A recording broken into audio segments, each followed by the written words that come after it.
The G7 countries totally represent almost 47% of the global GDP and 10% of the world's population. I am in Hiroshima, where the G7 Hiroshima summit will be taking place, and India has been invited for the outreach session. There are 3 outreach sessions where Prime Minister Narendra Modi will be a participant. So what is on Prime Minister's agenda? With me is Indian Ambassador to Japan. Ambassador George, really appreciate your time on a bright day, and the weather is quite pleasant here. Thank you very much. We look forward to the visit of Honorable Prime Minister to Hiroshima tomorrow. As you are aware, in March, Prime Minister of Japan, Mr. Kishida, had visited India, met our Prime Minister and personally invited him to come to Hiroshima summit. And the invitation has been accepted, and he is coming here tomorrow. We look forward to the visit. Particularly the significance of Hiroshima in the backdrop of an ongoing conflict between Russia and Ukraine. You have an aggressive China and also the tensions in North Korea. Do you think the G7 countries will be able to send that important message of nuclear disarmament? India always stands for peace.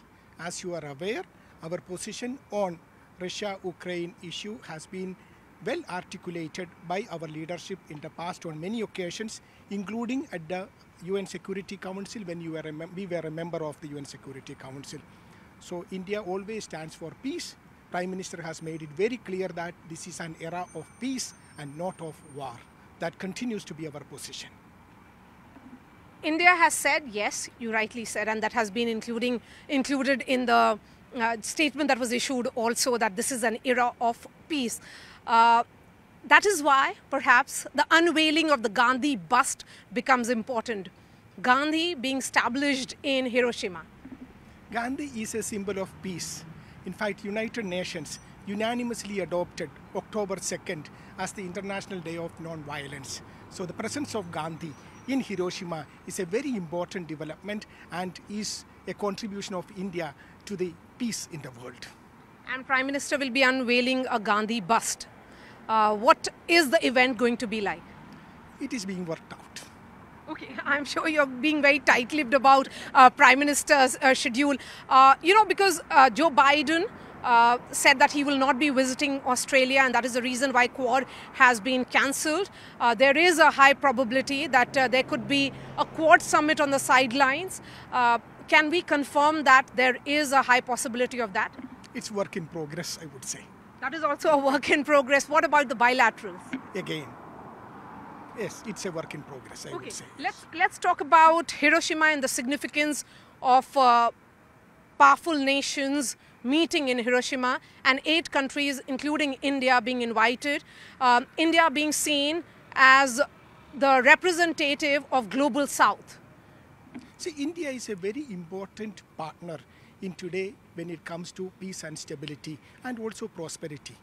If you look at it, India is the largest populated country in the world. We are 1/6 of the total population of the world. It is the 5th largest economy in the world. It has one of the largest youth population in the world. So India is a country which is being recognized as an important partner by all across the globe, including the G7 countries. So our participation in this important summit is very important. We look forward to a very successful summit participation by India in coming days. And there has been a lot of discussion around, is there a need to expand G7 into perhaps G10 or D10, Democracy 10? Because India and the role it is playing in post-COVID world is very, very important, and the world is watching India. I think I should not get into any speculative comments on this.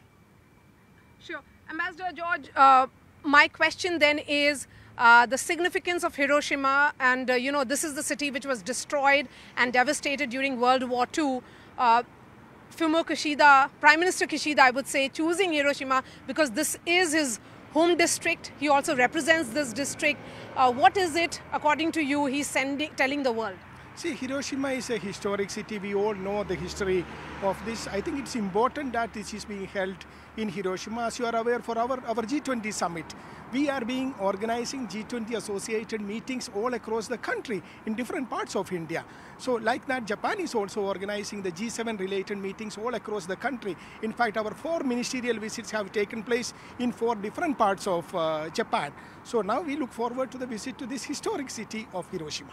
And there'll be also a visit to the Peace Memorial, we believe. And the heads of states who are arriving here will be also interacting with the survivors of Hiroshima blast. I believe that is part of the program being worked out.